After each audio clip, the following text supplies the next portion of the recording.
বন্ধুরা আজকে আমি বানাবো পাবদা মাছের ঝাল। তার জন্য হলুদ লবণ আগে মাখিয়ে নেব পাবদা মাছে।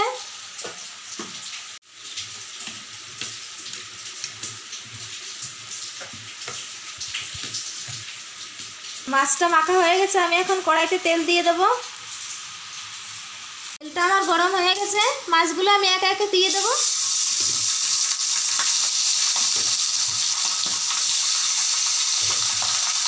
উল্টিয়ে নেব। পাবদা মাছ বেশি ভাজতে হয় না, আমি একটু একটু উল্টিয়ে উঠিয়ে দেব।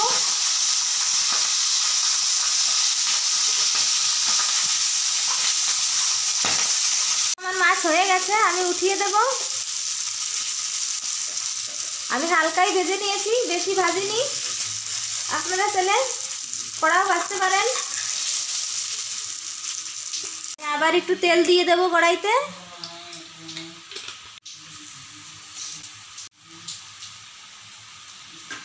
দিয়ে দেবো পেঁয়াজ বাটা। পেঁয়াজটাকে ভেজে নেব।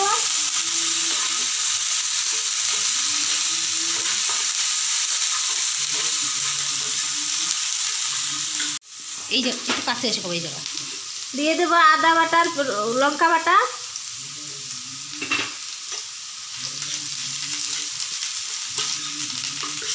একটু নেড়ে নেব 2 মিনিট, কাঁচা গন্ধ চলে যাবে।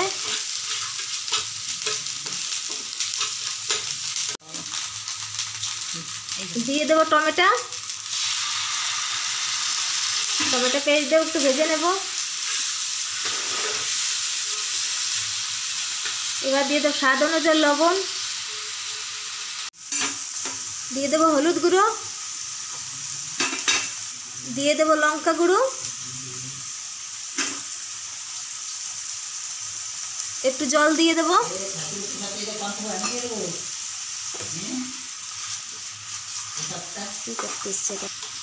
মশলাটা আমি ভালো করে কষে নেব। এখন সুন্দর করে যখন তেল ছেড়ে দেবে তখনই আমি জল দেব।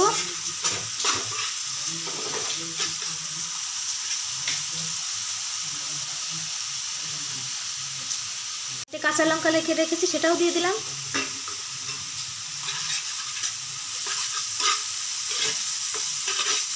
ভালো করে কষে নেব যত সময় তেল না ছাড়বে। থেকে ভালোভাবে তেল ছেড়ে দিয়েছে, এখন আমি জল অ্যাড করে দেব। পরিমাণ মতন জল দিয়ে দেব। জলটা ফুটে এসেছে, আমি মাছগুলো দিয়ে দেব। কেটে রেখেছিলাম ধনে পাতা, ওটা আমি দিয়ে দিচ্ছি। রেডি হয়ে গেছে আমার পাবদা মাছের ঝাল। এখন আমি গ্যাসটা বন্ধ করে দেব।